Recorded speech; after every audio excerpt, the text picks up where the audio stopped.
Bienvenidos a todos y todas.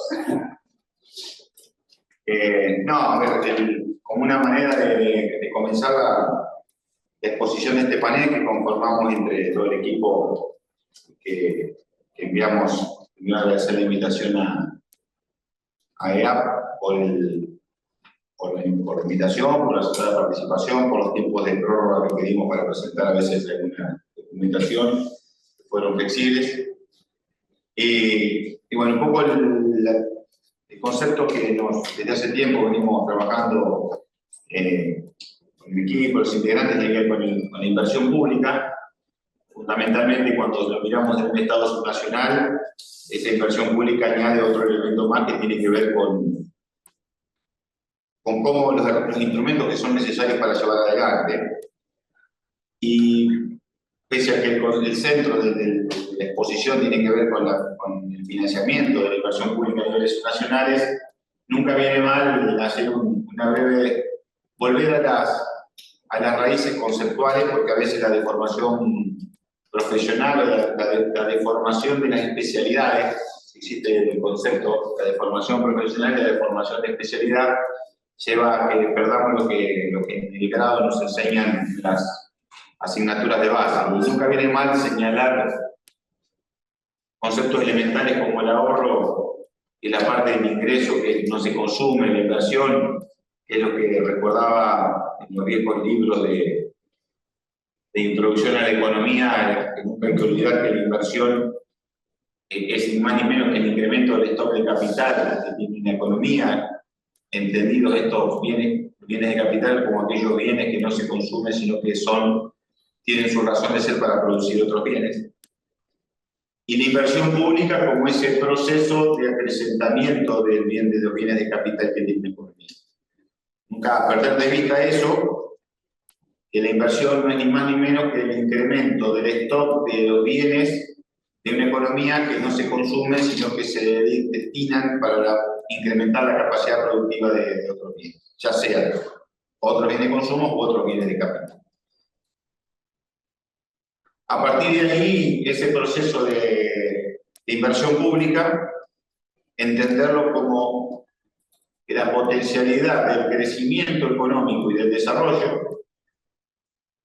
El desarrollo económico concebido como crecimiento más cambio estructural, es decir, cuando un PBI crece, tenemos crecimiento económico. El desarrollo es entendido como una economía que crece y que al mismo tiempo va teniendo transformaciones estructurales, sea estructurales en términos físicos como también estructurales en términos de instituciones. Y ese proceso de inversión pública, entenderlo como una alta incidencia política y social. Y una cuestión económica elemental que tiene que ver con que lo que una economía dispone, si lo pensamos en una economía cerrada o el planeta como una economía cerrada, para después prescindir de las vinculaciones o de los sectores externos, si pensamos en una economía cerrada, hasta tanto veamos que podemos tener comercio con otras civilizaciones fuera del planeta, entendemos que los recursos que se disponen para incrementar los bienes de capital son los que al mismo tiempo la parte de los recursos que no se destinan al consumo. Por lo tanto, hay una ecuación elemental en términos económicos donde la posibilidad de inversión está asociada específicamente al ahorro. Es decir, la parte del ingreso que no se consume es la parte que puede destinarse a la producción de bienes de capital que en el fondo hacen a la inversión. Ahora bien, cuando eso lo trasladamos concretamente al sector público para hablar de inversión pública, entendemos que el ahorro que tiene el sector público es concebido como la diferencia entre los recursos corrientes y los gastos corrientes. Y ahí empezamos a hacer un elemento de un ejercicio deductivo. Los recursos corrientes son aquellos que provienen de una manera regular, que no tienen que ver con la venta o con la disponibilidad de bienes de capital. Y los recursos corrientes, claro que tienen una recaudación sobre una base económica y que por lo tanto tienen una evolución conforme a la actividad económica. Es decir, El crecimiento económico incide como variable independiente de los recursos corrientes del sector público, mientras que los gastos corrientes no tienen una vinculación estricta con la actividad económica, sino que su expresión son los costos de funcionamiento para la organización del Estado. Por lo tanto, acá pasamos a un concepto elemental. El ahorro que tiene el sector público se encuentra incidido por el ciclo económico. ¿Por qué? Porque el ciclo económico, a través de los vaivenes de la actividad económica, impacta en los recursos corrientes, pero no tiene la capacidad de hacer variar los gastos corrientes de la misma manera. Por lo tanto, lo que es esperable que en tiempos de auge incremente el ahorro y en tiempos de recesión se reduzca el ahorro. Ese es un primer problema, una primera dificultad que tiene el sector público, que el ciclo económico le incide de forma directa en su ahorro. A lo que le añadimos otros problemas que tienen que ver con las economías en vía de desarrollo, como el caso de nuestro país. Las economías en vía de desarrollo se caracterizan por una cuestión estructural básica, que como no han alcanzado el estadio de desarrollados, tienen un gap, ese gap de desarrollo implica una demanda de una inversión adicional para alcanzar ese estadio de desarrollo. Por lo tanto, se ven exigidos a tener un nivel de inversión mayor en términos de porcentaje de PIB de lo que tienen los países desarrollados. El gran dilema que tuvieron muchas teorías de desarrollo económico se han focalizado en ello, en plantear cómo resolver esa problemática que se vincula al nivel de inversión necesario para poder alcanzar un grado de desarrollo y que muchos países no han podido atravesar y que otros nunca lo han podido hacer, donde entramos, bueno, para no irnos por las ramas, pero a veces con el famoso problema de los países, del problema de los países de ingresos medios y otras teorías similares. Y además, una problemática que le añadimos es que esto que visualizamos como la necesidad de equiparar el ahorro con la inversión o la dificultad de la equiparación del ahorro con la inversión en el Estado, cuando le sumamos que el concepto Estado involucra una dimensión multinivel, donde cuando hablamos de Estado en términos únicos es una cosa, pero cuando entramos a visualizar la realidad nos encontramos que todos los países tienen una organización estatal multinivel, que pueden ser de 2 y 3 niveles, podría ser de 4, pero por lo menos en el caso argentino, la Constitución del año 94 nos ha planteado la distribución de 3 niveles y autónomos, es decir, un nivel nacional, un nivel provincial, un nivel municipal. Por lo tanto, la cuestión de inversión pública tiene que analizarse también con esta particularidad. La inversión pública debe ser llevada a cabo en un Estado que al mismo tiempo tiene una distribución multinivel.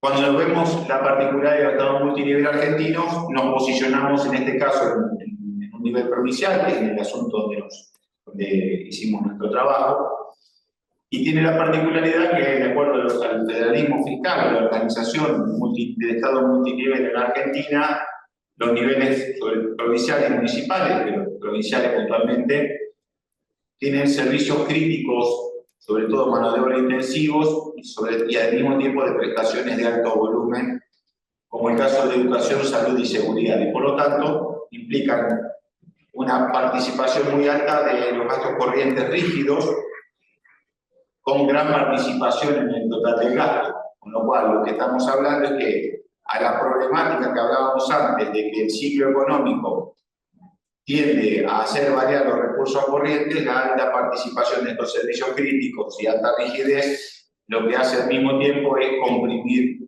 el ahorro, inclusive mirándolo en términos de largo plazo.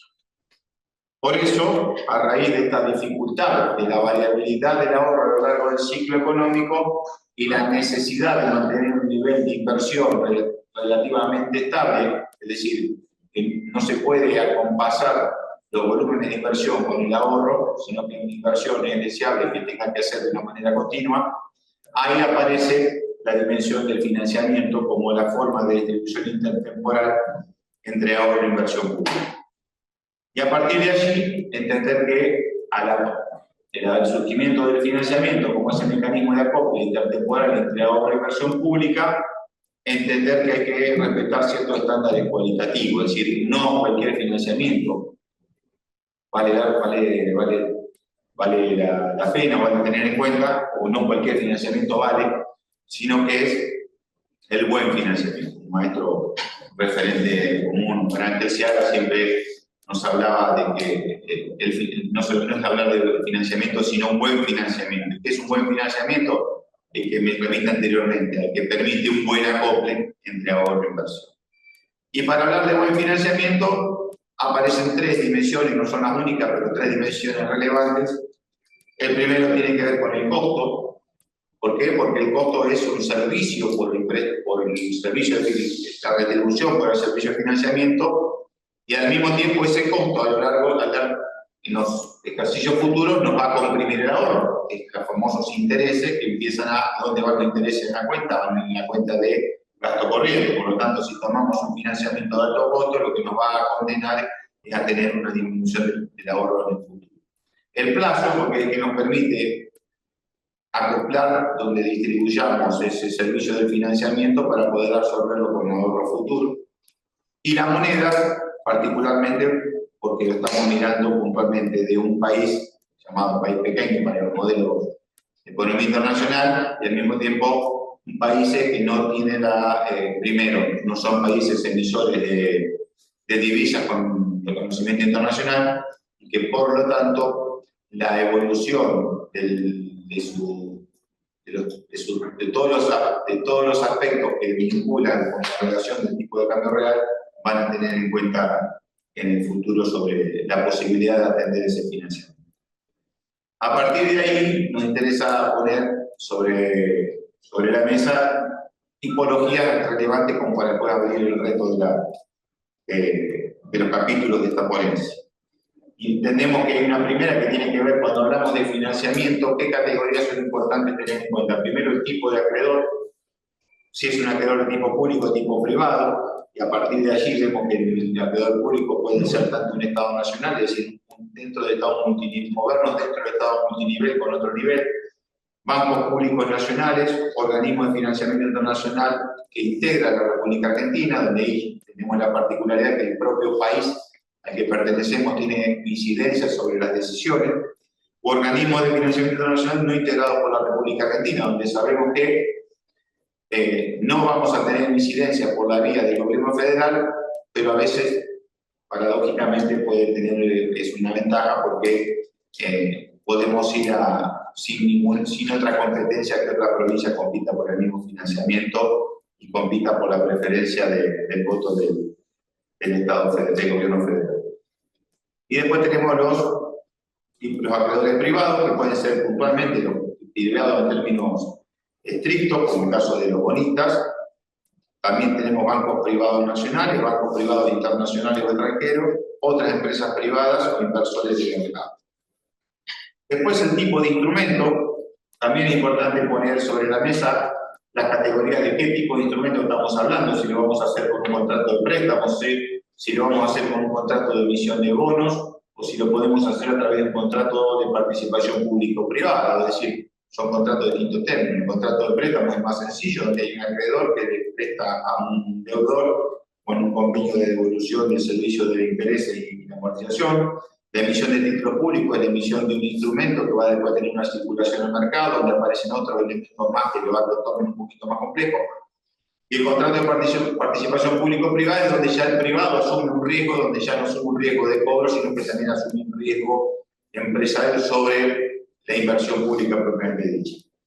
Y después el tipo de garantía, donde ahí aparece si la toma de financiamiento, en este caso provincial, va a contar con la garantía soberana y por lo tanto va a contar con un respaldo adicional que puede hacer bajar el costo del financiamiento porque va a aparecer otro nivel de Estado como garante suyo, o si va a ser sin garantía soberana, con lo cual le añade una dificultad adicional, aunque no es limitativo. En el caso de la provincia de Santa Fe hemos tenido el endeudamiento, toma de financiamiento sin garantía soberana, algunas con el mercado y otro reciente con una agencia de financiamiento externa. Y cuando vemos con garantía específica, podemos hablar que sean con garantía específica, con coparticipación federal, con recursos provinciales propios, con colaterales sobre otros flujos, que pueden, algunas provincias, por ejemplo, cuando cuentan con regalías o con recursos específicos de alguna actividad o un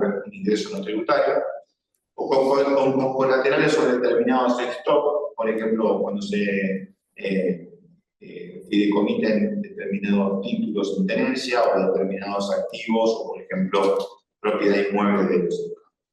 Y por último, el tipo de moneda. El endeudamiento puede ser, el tipo de legislación.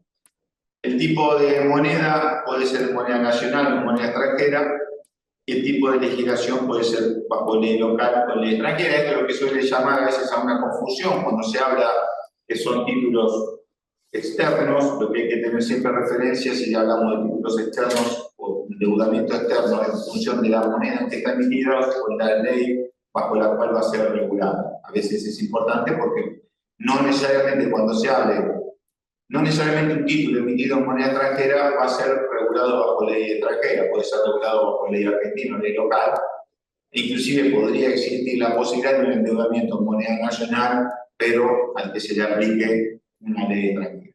Eso es. Después hay otra variable más, pero para no complejizar es bajo qué jurisdicción va a ser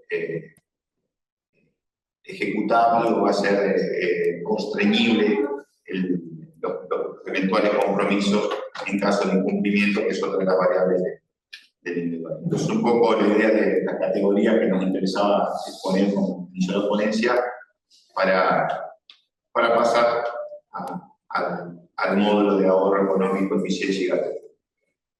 Bueno, buenas tardes a todos. Mi objetivo como secretaria de Hacienda es contarles la historia de los últimos años de la provincia de Santa Fe y poder describir cómo han evolucionado este conjunto de variables que mencionaba el ministro, vinculados con el ahorro corriente, la inversión, el gasto de capital, y de qué forma la provincia de Santa Fe ha financiado a lo largo de los años su inversión pública. Los conceptos no los vamos a repetir, porque ya los explicó el ministro, el esquema ahorro, inversión, financiamiento con sus tres cuentas, la cuenta corriente, la cuenta de capital y la cuenta de financiamiento. El resultado de la cuenta corriente es la que necesariamente nos tiene que generar el ahorro corriente o el ahorro económico, que nos va a permitir llevar adelante fundamentalmente la inversión pública y la cancelación de pasivos que tenga cualquier nivel del Estado. En el caso de nuestra provincia, en los últimos 10 años, el análisis del 2014 al 2023, la relación ahorro corriente, total recursos corrientes, ha promediado un 8,4%, es decir, el mejor año lo tuvimos en el año 2018, donde la relación ahorro corriente, recursos corrientes totales es del 11%, es decir, cada 100 pesos que le ingresaban al Estado provincial, 11 eran destinados, generaban ahorro corriente, estaban disponibles para financiar la cuenta de capital o la cancelación de pasividades. Esa relación ha sido dispar, se ha erosionado en el año 2023, fruto de un conjunto de situaciones macro que afectaron en general al país y algunas en particular en el caso de la provincia. Ahora, ¿qué pasó con el gasto? Porque hasta ahí veíamos cómo evolucionaron los recursos. En términos de gasto total, neteado de aplicaciones financieras, es decir, nos quedamos solamente con la integración entre gasto corriente y gasto de capital, la provincia ha mantenido un promedio de 8,4% de su gasto total destinado a gasto de capital. El año donde el gasto de capital tuvo el mayor peso en términos de gasto total son los años 2018 y 2019, 17, 18 y 19, que oscila entre el 11,6 y el 10,5, fruto de una política explícita vinculada a el financiamiento de la inversión pública a partir de la generación de un ahorro corriente robusto y a partir también de la generación de herramientas de financiamiento de la inversión pública. Esa relación que se logró en ese periodo se fue deteriorando en los últimos 4 años, siendo en el año 2022 y 2023 de un 7,5, entre 7 y un 8% la participación del gasto de capital en el gasto total. Ahora, ¿cómo hemos financiado, cómo se ha financiado en la provincia de Santa Fe el gasto de capital? Básicamente, como nos decía el ministro, tenemos tres fuentes. El ahorro corriente o el ahorro económico que se genera con los recursos cotidianos de la propia administración. Los recursos de capital, que en general suelen tener una participación relativa baja en el total de recursos, porque provienen, o ya sea de algún convenio por nación, por aportes específicos para financiamiento de obras, o porque el Estado se desprende de bienes de capital, y entonces estos constituyen recursos de capital, o bien por la búsqueda de fuentes de financiamiento. Cuando observamos la historia de los últimos 10 años, vemos que el azul en la filmina es el ahorro económico. En general es el ahorro económico el que ha estado teniendo mayor peso dentro del ciclo analizado. De hecho, en el año 2018, el 83% de la inversión se financia con ahorro económico. Y en los años 2020, 21 y 22, si bien la inversión, el gasto de capital fue muy bajo, se financió fundamentalmente con ahorro económico. En el año 2015 y 2017 y 2019 aparecen las fuentes de financiamiento, es decir, la financiación de gasto de capital a partir de el aporte, ya sea emisión de bonos, financiamiento a través de préstamos internacionales y demás, con un peso importante en lo que fue el gasto de capital. De hecho, acá tenemos dos curvas, estamos viendo la evolución de dos variables. Las barras verticales, que es el porcentaje de gasto de capital sobre gasto total, es decir, de cada 100 pesos que ingresó al Estado, qué porcentaje destinamos a gasto de capital. Ahí vemos, como veíamos hace un ratito, que en los años 2017, 18 y 19 es donde tiene mayor peso la inversión en capital en el ámbito provincial dentro del gasto total, y la línea nos muestra el porcentaje de gasto de capital financiado con ahorro económico. Ha sido el ahorro económico una de las principales fuentes de financiamiento y si bien la provincia ha trabajado con herramientas financieras, con la toma de endeudamiento, gran parte de la inversión en capital se logra gracias a la generación de un ahorro económico robusto. Y finalmente, en la cuenta de capital, hasta ahora estamos hablando siempre de la cuenta corriente, pero en la cuenta de capital, dentro de los recursos de capital, aparece como una de las opciones de recursos de capital las transferencias nacionales, las transferencias del gobierno nacional para obra pública. Vemos que en los últimos 10 años se observa una tendencia decreciente en los aportes que hace el gobierno nacional a la provincia de Santa Fe. De un 35% en términos de participación en los recursos de capital en el año 2014 a un 7,7 en el 2023 y a 0 en el 2024. Por lo tanto, esto nos coloca ante un nuevo panorama, ante la necesidad de generar un ahorro corriente robusto, de buscar herramientas de financiamiento para el crecimiento de la inversión pública y de decir, bueno, desaparece el aporte nacional o las transferencias nacionales para la financiación de la inversión pública en la provincia de Santa Fe. Aquí lo que tenemos son dos filminas, esta y la próxima, y ya con esto terminamos, que nos compara o nos coloca en términos relativos respecto de otras provincias. Para esto elegí puntualmente Córdoba, Entre Ríos y Buenos Aires, para saber, bueno, cuánto destinamos Santa Fe en relación a otras provincias a gasto de capital. Hasta el año 2019 la provincia de Santa Fe estaba arriba del 10% de la inversión en capital respecto a sus gastos totales. En los últimos 4 años se ha observado una desaceleración, un decrecimiento del peso relativo del gasto de capital. Nuestro objetivo es volver a recuperar impulso y volver a retomar los valores originales de inversión de capital de los últimos 10 años.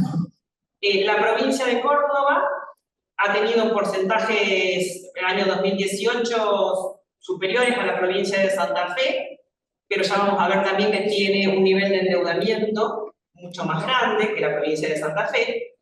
Entre Ríos y Buenos Aires, que registran valores mucho más pequeños de peso relativo respecto de su gasto total.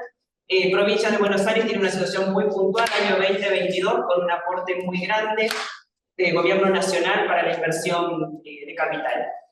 En términos promedio del periodo 18-23, vemos que la provincia de Santa Fe en esos años ha tenido un gasto de capital promedio equivalente al 8,4% del gasto total. En estas 4 provincias que elegimos para compararnos, estaríamos entre la inversión que hace Buenos Aires y la de Córdoba, con la aclaración que el promedio de Buenos Aires está altamente incidido por ese año puntual, que es el año 2022. ¿Y esto a qué nos lleva? A que si queremos destinar recursos para poder crecer en inversión pública, necesitamos hacer un uso inteligente de los recursos públicos. Estamos en un contexto macroeconómico complejo, con caída de actividad económica, por lo tanto con una disminución de los recursos del Estado. Por lo tanto, tenemos que trabajar eficientemente en el manejo del gasto público. ¿Qué es lo que ha hecho la gestión actual del gobernador Maximiliano Bullaro y del equipo económico? Primero, poner en crisis todos los conceptos que se repiten por lógica en el Estado. Esto es decir, bueno, se pone en crisis la lógica del continuismo, o de siempre se hizo así. La revisión de absolutamente todos los gastos periódicos. Obviamente siempre trabajamos con un diagrama ABC, empezamos por los de mayor impacto y vamos bajando, pero se revisan absolutamente todos los tipos de gastos. Incorporación de tecnología. La tecnología es una gran aliada, es la aliada imprescindible para trabajar en la eficientación del gasto público. La realización de programas de auditorías y de revisión de por cómo se gastó, por qué se gastó, cómo se gasta y por qué se gasta hoy. Y analizar, estudiar, hacer benchmarking respecto de las mejores prácticas, tanto en el sector público como en el sector privado. Nosotros estamos, si bien siempre que uno habla de innovación y modernización en el Estado, tiene la idea de decir, bueno, ¿para cómo lo necesitamos nosotros? E intentar innovar desde la propia administración pública. En realidad, estamos en tiempos de crisis, en tiempos cortos, donde las reformas tienen que ser de alto impacto e inmediatas, y por lo tanto tenemos que ser inteligentes al momento de analizar qué hizo el otro, cómo lo hizo, aprender del éxito y el fracaso para poder llevarlo a la práctica nosotros rápidamente. Algunas de las medidas implementadas en estos 8 o 9 meses de gestión, 9 meses y 1 días, en el área de educación, por ejemplo, control del ausentismo docente, a través de auditorías vinculadas con las solicitudes de licencias del personal. Implementación, por ejemplo, del premio a la asistencia perfecta, que consiste en premiar a aquel docente que concurre durante el mes sin ningún tipo de ausencias, un estímulo mensual más un estímulo trimestral, de modo de premiar a aquel que cumple determinados niveles de permanencia o de asistencia a clase. No es un castigo, sino que es un premio a quien cumplió durante todo el mes. Esto nos permitió, por ejemplo, en el primer semestre del 24, 4.100 millones de ahorros. En el segundo semestre, el ahorro está estimado de unos 9.000 millones. 63% de los docentes volvieron al aula a partir de las auditorías de licencias médicas. En materia de seguridad, por ejemplo, estos son ejemplos muy concretos en los que hemos participado. Existen contratos que tienen que ver con el racionamiento, la alimentación de las cárceles y de los servicios penitenciarios, que como consecuencia de los procesos inflacionarios críticos que atravesamos hasta fin de año, los primeros meses de este año, habían tenido alteraciones en sus fórmulas contractuales y que si no generábamos un quiebre y nos sentábamos a rediscutir, íbamos por la misma inercia del Estado a seguir convalidando valores que incluso eran superiores a los del mercado. Entonces, es decir, bueno, sentarse, hacer un quiebre de la situación, rediscutir, relicitar, no tener miedo a someter a las decisiones, a los temas a crisis. Y a partir de entrar en crisis, de plantear la problemática, ponerla sobre la mesa, encontrar la mejor forma de solución. En materia de seguridad, Para el segundo semestre el ahorro va a ser superior a los 6.000 millones de pesos. En el empleo público, una reducción de 850 cargos durante el primer semestre. En la provincia de Santa Fe tuvo un ingreso masivo de personal que estaba contratado bajo diferentes modalidades no formales, y esto se sometió todo a revisión a partir de la creación de una comisión, que es la que interactuó en los diferentes casos. En materia de infraestructura vial, las licitaciones actuales nos están dando cuenta de precios que ponen en crisis las licitaciones que están todavía vigentes de años anteriores. Se están consiguiendo ofertas en materia de obra pública que a partir de la mayor competencia y de una revisión técnica objetiva desde dentro de la propia administración pública, cuestionan los presupuestos oficiales que el propio Estado generaba. Entonces, el Estado tiene que capacitarse, tiene que profesionalizarse y partir de una base técnica importante para poder analizar las ofertas obtenidas. Planificación estratégica. La provincia de Santa Fe incorporó un tablero digital único. La provincia de Santa Fe incorporó un tablero digital único que hoy atraviesa transversalmente absolutamente todas las áreas de la administración pública. Todos los ministerios, los organismos descentralizados, las empresas del Estado participan del tablero digital único que depende de gobernación y que prioriza y ordena el gasto público. Pasividades, reforma del sistema previsional. Nosotros, la Caja Previsional Provincial, tenía un déficit mensual de 32.500 millones de pesos, que fue el valor que arrojó el mes de agosto, que es atendido con fuente del Tesoro, el Tesoro Provincial, que todos los meses tenía que transferir a la Caja Provincial. A partir de una ley que se sancionó hace poco tiempo, la ley 14.283, se ha planteado toda una serie de reformas previsionales, modificaciones de los aportes que realiza el Estado, de los aportes personales, aportes solidarios, tanto de activos y pasivos, que va a permitir reducir este déficit en aras de lograr la sustentabilidad del régimen previsional de la provincia de Santa Fe y por el concepto de que la caja va a seguir siendo una caja provincial. Por lo tanto, y allá para cerrar, las ideas centrales de la exposición, no cabe duda que es un ahorro robusto el camino para asegurar una base sólida para el crecimiento de la inversión pública. Las provincias que logran mantener un ahorro corriente relevante son las que ganan en autonomía, en el manejo de sus recursos, en autonomía en la definición de sus planes estratégicos de gobierno, y claramente la retracción del gobierno nacional en materia de obra pública en los niveles subnacionales y las dificultades en el acceso al crédito interno y externo, que todavía estamos experimentando, nos colocan en la necesidad de trabajar inteligentemente al momento de analizar tanto recursos como gastos y trabajar más que nunca fuertemente en generar un ahorro corriente fuerte y permanente. Bien. Perfecto. Y ahora, Pablo Borban. Sí, buenas. Una consulta a Florencia. Florencia, ¿presento pantalla o hablo y pasan de ahí como prefieran?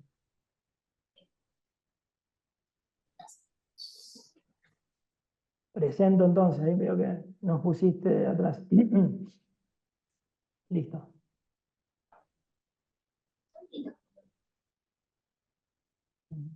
¿Me aparece? Ahí está. Ahí está. Ahí está, perfecto. Sí, Pablo, dale. Bueno, bien. Ahora, bueno, el ministro lo que hizo fue hacer una introducción teórica de los elementos con los que contamos, ¿no? En cuanto a las posibilidades y capacidades de endeudamiento. Y la Secretaría de Hacienda se explayó en cuanto a algunos resultados concretos en cuanto a los alcances de ese financiamiento en el total del presupuesto, o la participación, o las verdaderas dimensiones del mismo. Y más adelante, tanto a Adriano, secretario de Finanzas, como Gonzalo Saglione, van a avanzar en detallar aún más en cuanto a casos concretos de financiamientos obtenidos en distintos momentos del tiempo y cómo eso, digamos, repercutió con sus finalidades y sus objetivos, etc. Yo lo que voy a mostrar es un poco el lado B o el lado oscuro de eso, en términos, para decirlo de alguna forma, de cómo es la gestión para llegar a esos números, a esos valores, a esos guarismos, donde no siempre es algo, digamos, lo que quiero mostrar aquí es que no siempre es una decisión tan lineal de decir vamos hacia tal nivel de financiamiento y en ese sentido con la obtención de ese resultado. Entonces, brevemente voy a poner digamos, en debate algunas ideas o algunos conceptos madre en forma de pregunta como para tratar de desarrollarlos en esta exposición. En primer lugar, primero plantearse por qué es tan relevante el crédito público para los gobiernos provinciales. Digamos, ¿es la válvula de escape? O sea, ¿o existen otras? ¿Cuál es la verdadera relevancia de eso? Segundo, ¿cómo es el entramado legal que posibilita ese endeudamiento? ¿Y por qué se pone énfasis en la diversidad de los llamados rangos normativos? Y ver cómo esos rangos normativos terminan configurando lo que se llama el efecto red de pesca a la hora de, para el ejecutor, ¿no? En tercer lugar, brevemente describir cómo es el circuito que debe recorrer una provincia para poder endeudarse, o lo que también denominamos internamente, a los que nos ha tocado participar en estos procesos, todos los que estamos aquí presentes, es el sendero del laberinto, ¿no? Que no siempre es lineal y no siempre está claro para dónde encarar. Y por último, ¿qué papel juega la política en el proceso? Lo cual no es un dato menor, que puesto de otra manera serían los tiempos políticos de ese endeudamiento. Ahora bien, el primer interrogante, ¿no? ¿Por qué es tan relevante el crédito público para los gobiernos provinciales? Primero hay que diferenciar de que, digamos, para los que venimos de la gestión de gobiernos subnacionales, no es lo mismo endeudarse para el gobierno nacional que para el provincial. No es lo mismo el endeudamiento por un montón de razones, pero tampoco tiene la misma importancia estratégica el endeudamiento para uno y otro. Primero porque el gobierno nacional tiene el peso de los impuestos aduaneros, cuestión que las provincias no tienen y es eterna discusión o polémica al respecto. Segundo es la distancia, la llamada famosa distancia con el vecino y a quién le cobra impuestos. Por lo cual, para una provincia es más costoso, entre comillas, políticamente, ir aumentar la presión tributaria que lo que es para el gobierno nacional. En tercer lugar, la emisión monetaria como herramienta la tiene el gobierno nacional y no los gobiernos provinciales, y si bien esto tiene como, digamos, podemos hacer largamente explayarnos los efectos negativos de la herramienta, no podemos tampoco soslayar que ha sido una herramienta de financiamiento y que los gobiernos provinciales no carecen absolutamente de esto. En cuarto lugar, la regulación del acceso a los organismos multilaterales de crédito está justamente regulada por el gobierno nacional. Y eso es una ventaja, porque para las provincias siempre se necesita un pasito más en cuanto a las autorizaciones o ante las disposiciones reglamentarias básicas para el acceso. Y por último lugar, la mayor discrecionalidad que tiene el gobierno nacional sobre su capacidad tributaria de financiamiento. ¿Qué quiere decir esto? Nosotros tomamos en cuenta, por ejemplo, el presupuesto de Santa Fe, podemos ver que los tributos provinciales representan apenas un 35% del total de los tributos, de los recursos tributarios totales. Esto significa que para tener un impacto significativo, una reforma tributaria debería ser muy grande como para que tenga un impacto en el financiamiento, ya que incide sobre el 0,35 del total. Entonces, es un dato también para no tener en cuenta, ya que, digamos, justamente limita las posibilidades de, a la hora de necesitar financiamiento, de ir o desincentiva el hecho de ir, sobre todo por la recaudación propia. Sumado a una cuestión adicional, que acá se ve que ingresos brutos es el impuesto que mayor peso tiene en esa estructura, llevándose más del 90% de la estructura provincial, y es un tributo que tiene un montón de críticas en cuanto a cómo graba, digamos, la forma de grabación solapada, digamos, y un montón de cuestiones donde incluso hay hoy un montón de doctrinas que buscan su eliminación. Entonces, en ese sentido, las provincias por ese lado no tienen mucha salida. El otro planteo, el otro interrogante que planteaba era cómo es el entramado legal que posibilita el endeudamiento y por qué se pone el énfasis en la diversidad de los rangos normativos. Esto, básicamente, uno puede decir, hay muchas leyes o muchas normas que buscan, que necesita una provincia para endeudarse. Ahora bien, Y esto tiene dos dificultades. Una, que las normas están vinculadas entre sí. Hay una que se vincula con otra, donde una pide que otra autorice aquella, y además ahí están diferentes rangos normativos. Algunas son provinciales, algunas son nacionales, algunas son leyes de acuerdo, algunas son pactos fiscales, algunas son de adhesión de las provincias a leyes nacionales, algunas son anuales, algunas son permanentes.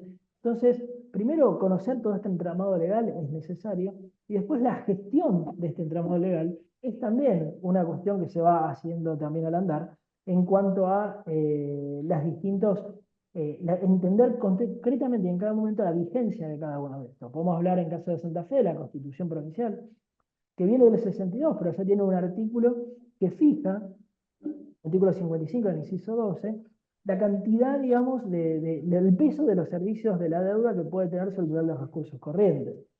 También podemos hablar de la Ley de Administración Financiera, que es una ley como cualquier otra, pero en realidad termina siendo una ley que está quizás hasta por encima de otra ley en cuanto a las costumbres, porque tiene tanta aceptación en el ordenamiento técnico y jurídico del Estado, que tampoco se modifica fácilmente. Y en su artículo 48 marca que es el presupuesto anual el que debe fijar cuál es el límite del endeudamiento, por ejemplo, de corto plazo. Luego aparece el presupuesto, el último vigente, el 2024, donde en su artículo 39 fija ese monto que pide el artículo 48, y también en el 50 autoriza un endeudamiento de largo plazo. Y también aparecen leyes que se complementan, como leyes específicas, la 13501, ya reemplazada por otra ley, donde fija que la provincia puede endeudarse de largo plazo hasta un 3,5% de los recursos vigentes. Y podemos llegar luego a los códigos de conducta, o los llamados códigos de conducta, por ejemplo, como la Ley de Responsabilidad Fiscal, que es una ley nacional de adhesión provincial, y que en su artículo 21 restringe algo más lo que se fija en el artículo 55 de la Constitución Provincial en cuanto a el porcentaje del servicio de la deuda en los recursos corrientes totales.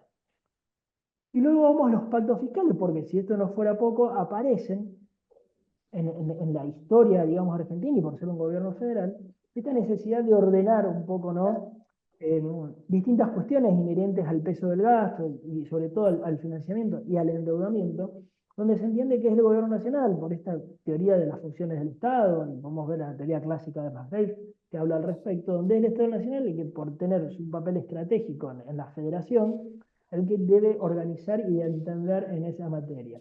Entonces aparecen también acuerdos fiscales o normas de conducta que buscan regular cómo se debe manejar cada provincia, cada gobierno subnacional y el Estado Nacional para que, digamos, este efecto balsa de que no todos se muevan para la izquierda o para la derecha para que el barco no se tumbe.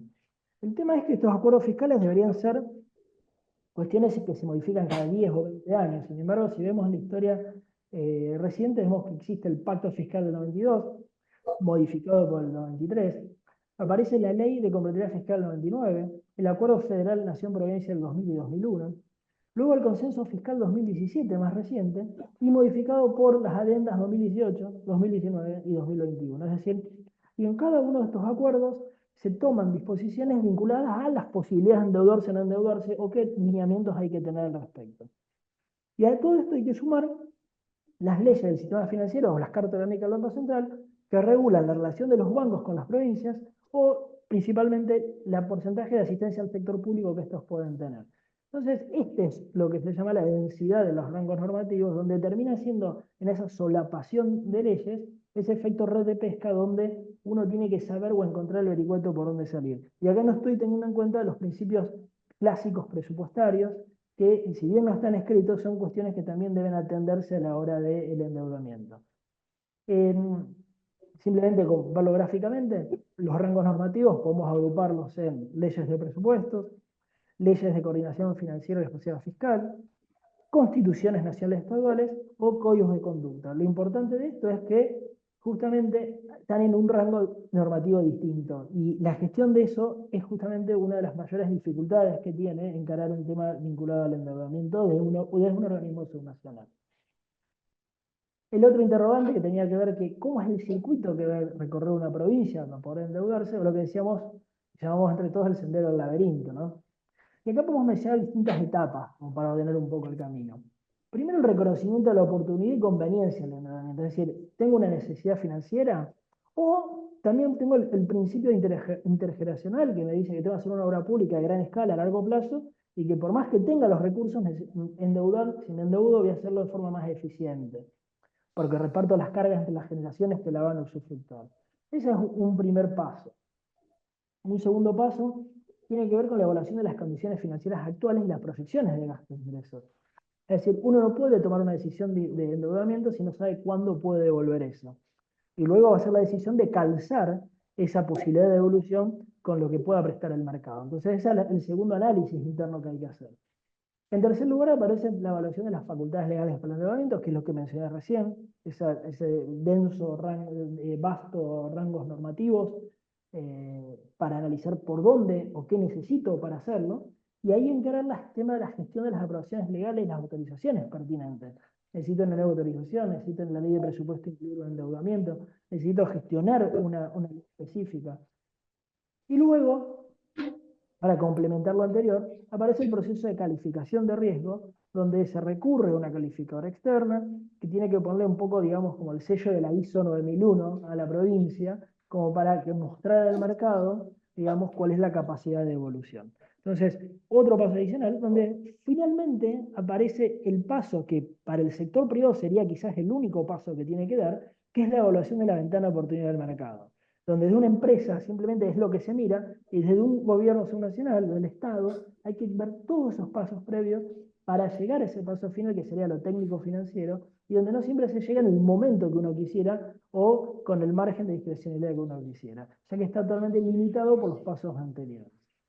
Finalmente, para ir cerrando, ¿qué papel juega la política en el proceso o los tiempos políticos de este endeudamiento? Bueno, la calificación crediticia tiene sus tiempos políticos, porque si bien es un análisis técnico, siempre está, realmente necesita la aprobación de un comité que no siempre se junta específicamente para decir sobre un cliente en particular, en este caso una provincia, sino que generalmente se juntan en determinadas fechas determinadas, políticamente fijadas internamente, para tratar temas de todas las provincias o todos los municipios, etc. Entonces eso también es algo que quita discrecionalidad a la provincia a la hora de decidir cuándo se sale del mercado. Los tiempos legislativos, por supuesto, tienen sus recesos, tienen su gestión, su negociación, entonces eso también es algo que escapa al Poder Ejecutivo, a los tiempos que puede manejar 100% del Poder Ejecutivo.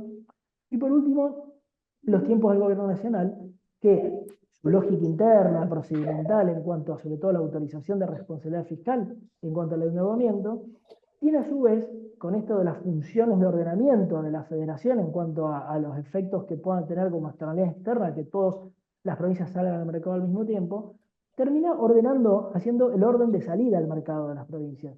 Y eso termina generando la ventana de oportunidad del mercado como una situación producida por lo anterior.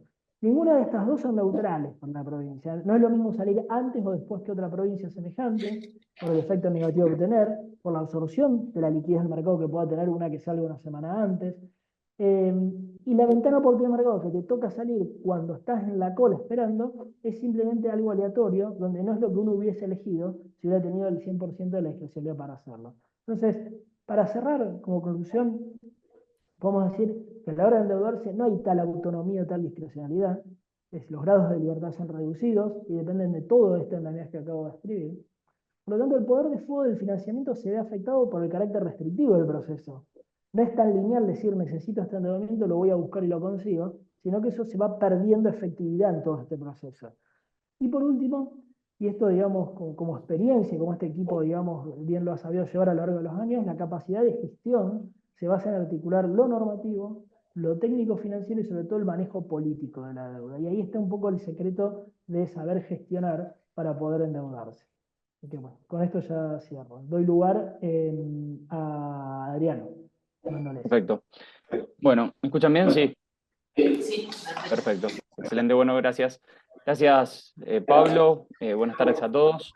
La idea de esta parte de la presentación es conversar justamente sobre el financiamiento crediticio, el acceso al mercado de capitales y alternativas para la provincia de Santa Fe. En Argentina, el contexto, las jurisdicciones subnacionales, está claro que presentan serios desafíos y diferentes niveles de desarrollo en cuanto a las políticas y los instrumentos de administración pública para tratar la deuda pública.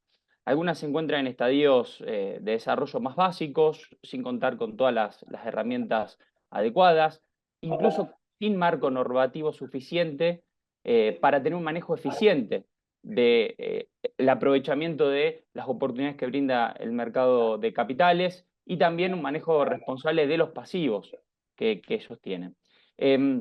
Precisamente la idea de esta parte de la exposición surge como respuesta al interrogante que hace minutos planteaba el ministro Pablo Olivares.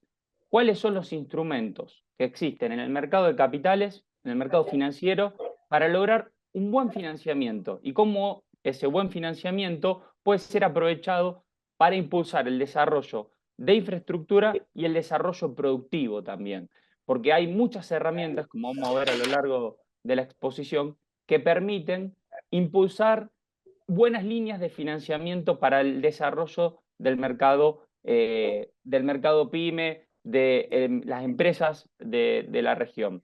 En definitiva, la idea es buscar fortalecer los criterios que podamos tener de política financiera, reformular estrategias de financiamiento modernas, mejorar la administración de pasivos y optimizar todas las herramientas y recursos bajo principios de eficiencia y sustentabilidad. Las características del mercado de capitales argentinos, se habló hace minutos, bueno, Argentina tiene un mercado financiero entendido tanto como bancos, como también mercado de capitales, que es inferior al 12% del PIB, muy por debajo de otros países de la región comparables, como el caso de Chile, Brasil, ni hablar de, obviamente, de Estados Unidos, Japón u otros países de la OCDE.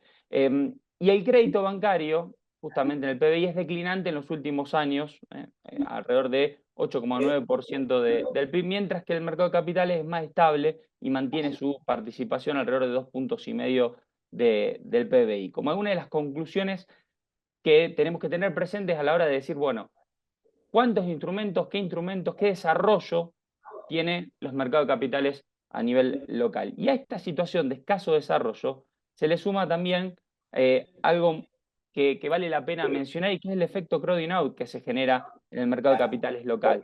Porque hay poca profundidad, hay poco desarrollo, pero además cuando el Estado Nacional va al mercado de capitales, de alguna manera desplaza tanto al potencial financiamiento para el sector privado como también para los gobiernos soberanos y subnacionales. Y esto lo vemos reflejado en justamente, prácticamente, según los últimos datos, 90% del financiamiento del mercado de capitales fue absorbido por Nación cuando se habla de financiamiento de deuda pública, ¿no? Y apenas provincias y municipios, los subsoberanos, cerca de